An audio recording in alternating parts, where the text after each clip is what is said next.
Buonasera e ben ritrovati con l'informazione flash di New Sicilia, i principali titoli del pomeriggio. Apriamo con una nuova frana nel Nisseno a Sutera, dove sono già state sgomberate 5 abitazioni e 2 famiglie. È stata chiusa anche una strada provinciale, mentre dal Monte San Paolino si sono staccati grossi massi. Il comune chiede un intervento urgente per la messa in sicurezza dell'area.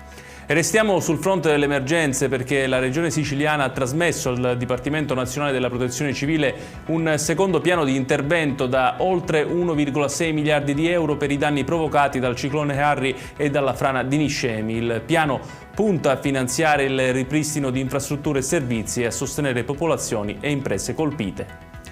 A Catania, svolta nell'inchiesta Pandora, la Corte Costituzionale ha infatti respinto il ricorso del Senato e ha dato il via libera all'utilizzo delle intercettazioni eseguite nei locali dell'immobile che ospitava anche la segreteria politica della senatrice Valeria Sudano. La decisione riapre il processo sulle presunte infiltrazioni mafiose e i casi di corruzione al comune di Tremestieri Etneo, dove tra gli imputati c'è anche Luca Sammartino.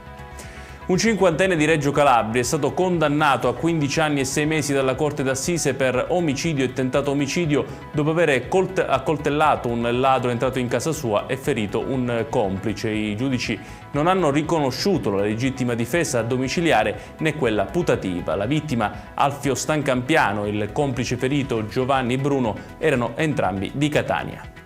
Chiudiamo con il meteo. In Sicilia nella giornata di domani è atteso un miglioramento graduale, cieli sereni o poco nuvolosi sulla maggior parte dell'isola, ad eccezione del litorale meridionale dove sono attesi addensamenti e possibili deboli piogge, miglioramenti netti previsti da domenica. Ed è tutto per questa edizione, tutti i dettagli su queste notizie li trovate come sempre sul nostro sito www.newsicilia.it.